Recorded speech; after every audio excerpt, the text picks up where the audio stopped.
Yes, sir. Thank you guys very much for coming today. I really do appreciate it. As Stacy said, I have been doing this since 2005, and let me go ahead and quickly get past the ego page. For any of you that don't know who I am or think maybe my name is Mack Collier, there's my blog at mackcollier.com, and if you're on Twitter, I know many of you are, my username is Mack Collier, and this is going to be a really short presentation because I've got a feeling a lot of you are probably going to have some questions. Maybe you want to run through some what-if scenarios, so it's going to be really short. But if we don't get a chance to get to your particular question, make sure you know what my email address is. It's mack.collier@gmail.com. And please email me if you do have any questions later on. I'll be happy to help you with that. And I'm going to put this on SlideShare. It probably won't be till maybe early tonight, but it will be on SlideShare. You can see some of my past presentations as well. This is the topic that's really interesting to me because I think it's one that a lot of companies really miss, because this is where, if you're really smart and if you really handle negative comments, negative feedback, etc. correctly, you can really get a big leg up on your competition. And the fact of the matter is, a lot of companies simply don't know how to do this well, and the few that do know how to do it well have simply gotten to that point by strict trial and error, by screwing up themselves. And we'll talk a little bit more, some case studies about some companies that have done that. But I think that one of the perception a lot of companies have is if anyone leaves negative comments online, they're just trolls. They're just looking to get attention, they're looking to start trouble. That's pretty much what a lot of companies think, and as such, their thinking is that we need to avoid these people, just don't ignore them, they're just troublemakers, they're just trying to draw attention to themselves. When the reality is, most times they're simply looking for help. They probably exhausted every other avenue they can think of. They've probably gone to, let's say I buy a product and I've got a problem with it. First thing I might do is, let me go to Google and see if anybody else has had this same problem. If that doesn't work, I may go to the company website. Probably not going to find a way to get in touch with somebody there. So then what do? I go through every possible venue I can think of, and if I can't solve my problem, I go to my blog and say this company sucks, or I go to Twitter. And the reality is that a lot of times what I'm saying is, please help me. I've gone through every other avenue I can think of. I still cannot get some help. So basically at this point, all I'm doing is just trying to yell as loud as I can, hoping I can get the company's attention. And a perfect example of this, and I'm glad Ike is here because I'm sure that he's run into this with Alabama Power recently. I'm sure a lot of people are upset. They want to know, why is my power out? And these are good people. They're just frustrated. They've got all this stuff going on. They're not, most of them, I'm sure, Ike might disagree, but I'm sure most of them aren't trying to cause problems. They're not trying to just be out there just harassing people. They simply want to know when will my problem be fixed? So I think a big part of dealing with negative commenters is simply realizing what the frame of mind is. In most times, they're not looking to cause you problems. They simply want help. They've tried to do everything they can, and they figure this is their last resort. I'm going to get on top of my box and scream till somebody pays attention to me. And another myth that a lot of companies have is that if there's negative comments, if there's negative blog entries, we can get that off the first page of Google. How can we bury that? Well, you can't. I mean, because the fact of the matter is, if people are out there saying something negative about your company, there's a reason why. There's a root reason that's causing them to say this. So what you need to do is you need to figure out what that problem is. You need to actually look at what they're saying, why are they saying it, because it's normally being driven by some root cause, and once you figure out what that root cause is, then you can address it, and then you can do something about these complaints and try to get rid of them.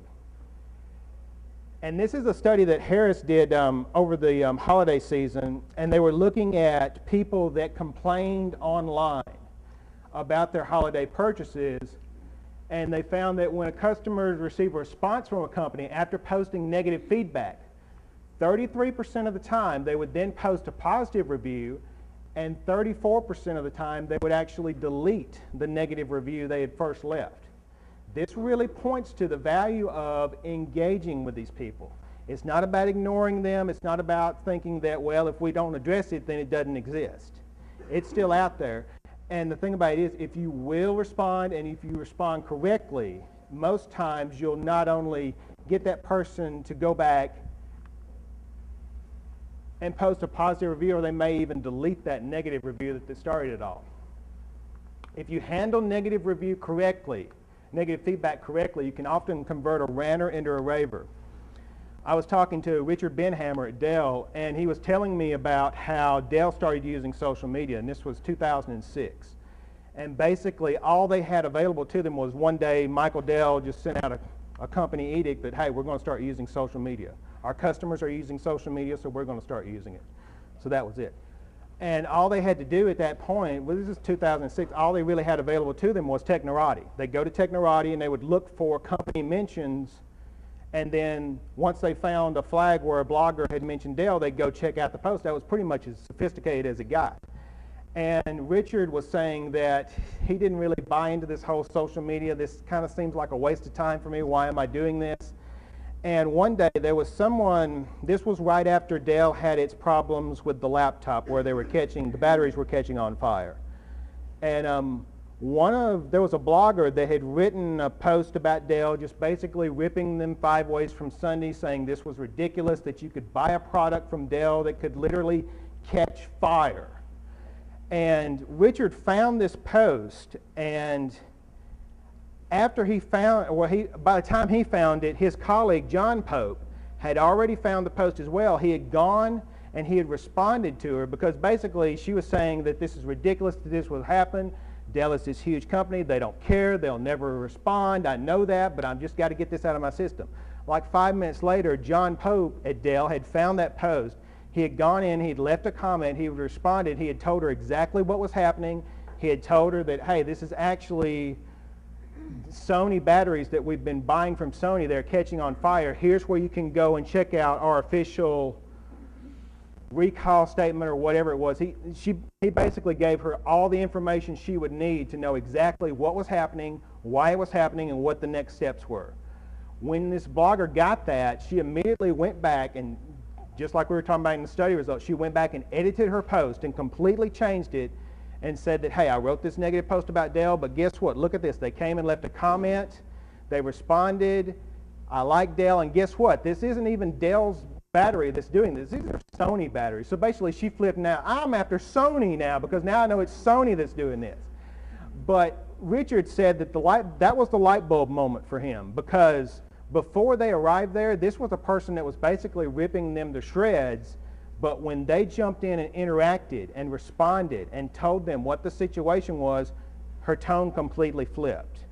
So if there's one big takeaway you could make from today's talk, it would be that participating in a conversation changes that conversation.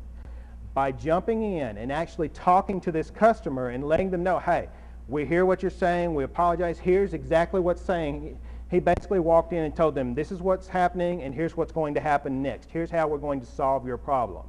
And as a result, her tone completely flipped, and she went from being someone that was ranting about Dell to someone that ended up being someone that was raving about them.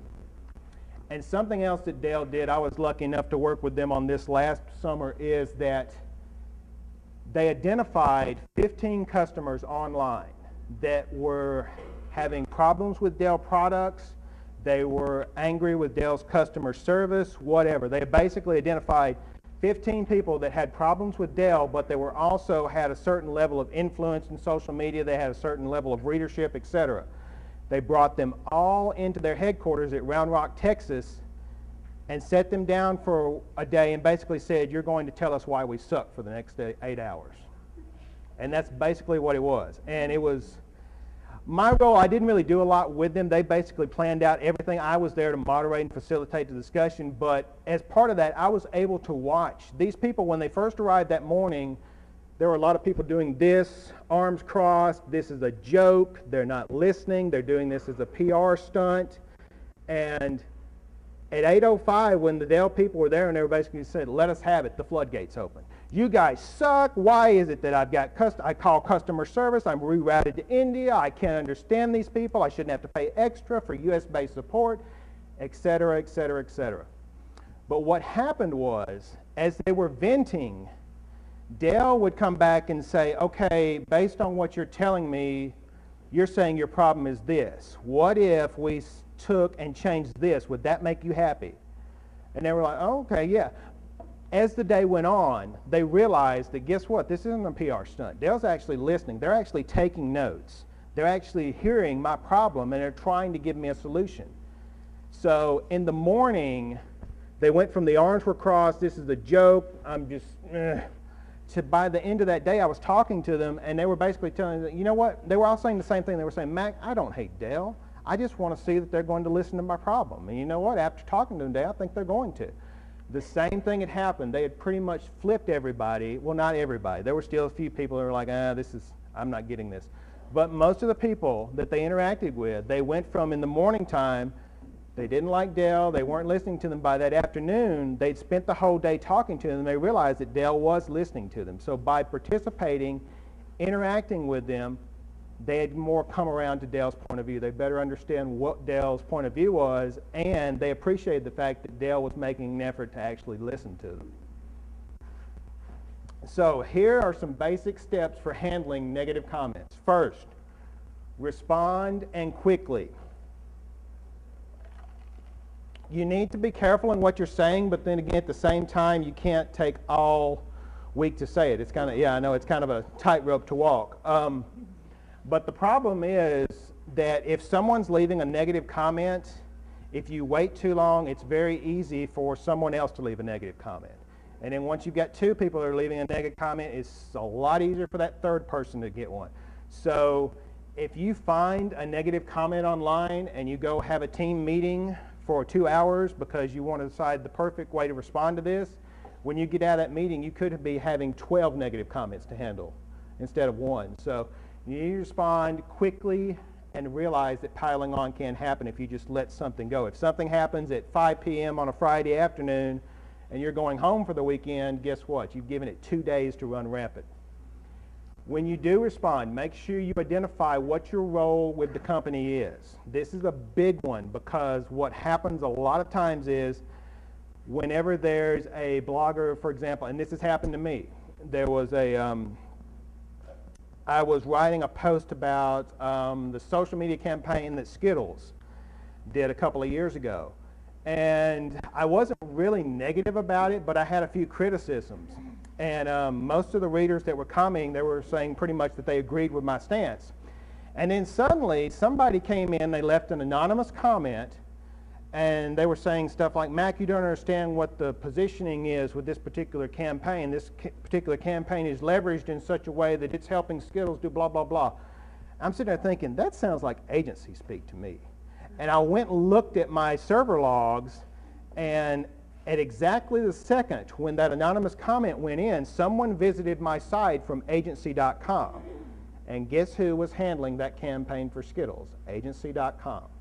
So what I did was I took a screenshot of it in SiteMeter and edited my post and added it to the end. And I wasn't doing it so much to call them out. Well, basically, I was doing it to let them know that, hey, you can't, some bloggers aren't the smartest people in the room, but we're normally smart enough to catch when you're trying to pull a fast one on it. So make sure when you do respond that you identify who you are and what your role is with the company. Be respectful of comments left. Don't lose your cool. Even if the other person is wrong, is being a jackass, and you know it. Another great truth is that every online conversation has three sides. It's got my side, it's got your side, but then it's got the side of everyone else in this room. What's your name, by the way, sir? Kyle. Kyle. Cobb, did I get that? Kyle. Kyle, I'm sorry. Kyle.